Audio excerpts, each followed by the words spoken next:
Hi viewers, Tamil சமையல் ஸ்டுடியோவில் சுவையான காளான் கிரேவி எப்படி பண்ணுறதுன்னு பார்க்கலாம். ஃபஸ்ட்டு ஒரு பேனில் 3 டீஸ்பூன் அளவு ஆயில் சேர்த்துக்கலாம். எண்ணெய் சூடான உடனே ஒரு சின்ன துண்டு பட்டை, 2 ஏலக்காய், 3 கிராம்பு, அரை டீஸ்பூன் போல் சோம்பு சேர்த்துக்கலாம்.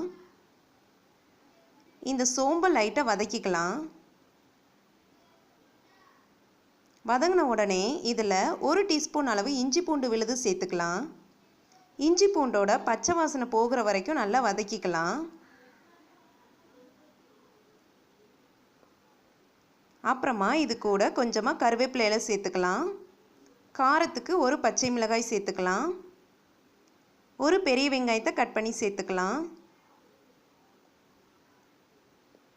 தேவையான அளவு உப்பு சேர்த்துக்கலாம். எல்லாத்தையும் நல்லா மிக்ஸ் பண்ணி விட்டுறலாம். மிக்ஸ் பண்ணிவிட்டு இந்த வெங்காயத்தை நல்லா வேக விடலாம். இப்போ பாருங்கள், வெங்காயம் நல்லா வதங்கியிருக்கு. இப்போ இதில் மசாலா பொருள் சேர்த்துக்கலாம். அரை டீஸ்பூன் மிளகாய்த்தூள் சேர்த்துக்கலாம். நீங்கள் உங்கள் காரத்துக்கேற்ப சேர்த்துக்கலாம். அரை டீஸ்பூன் மல்லித்தூள், அரை டீஸ்பூன் கரம் மசாலா, அரை டீஸ்பூன் சீரகத்தூள், 1/4 டீஸ்பூன் போல் மஞ்சள் தூள் சேர்த்துக்கலாம். இது கூடவே ஒரு தக்காளியை கட் பண்ணி சேர்த்துக்கலாம். எல்லாத்தையும் நல்லா மிக்ஸ் பண்ணி விட்டுறலாம்.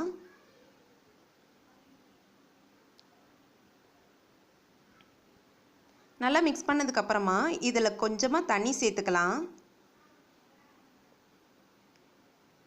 சேர்த்துட்டு 2 மினிட்ஸ் மசாலா பொருட்களை நல்லா வேக விடலாம். 2 மினிட்ஸ்க்கு அப்புறமா பாருங்கள், மசாலா பொருட்கள்லாம் நல்லா வெந்திருக்கு. இப்போ இதில் 250 கிராம் காளானை நல்லா சுத்தம் பண்ணி வச்சுருக்கேன், அதை சேர்த்துக்கலாம்.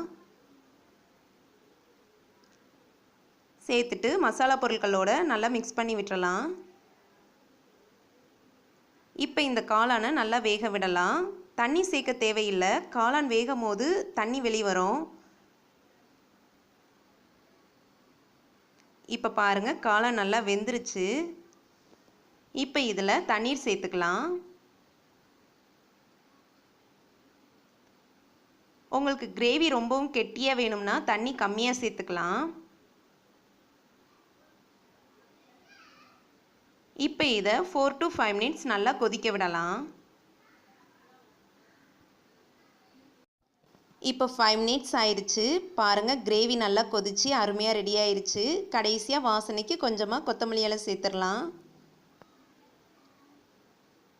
அவ்வளோதான், சுவையான காளான் கிரேவி தயாராகிருச்சு. ரொம்பவும் சிம்பிளாக பண்ணிடலாம், டேஸ்ட்டாக இருக்கும். கண்டிப்பாக இந்த மாதிரி ட்ரை பண்ணி பாருங்கள். உங்களுக்கு இந்த டிஷ் பிடிச்சிருந்துச்சின்னா லைக் பண்ணுங்கள், ஷேர் பண்ணுங்கள், மறக்காமல் சப்ஸ்கிரைப் பண்ணுங்கள். தேங்க்யூ.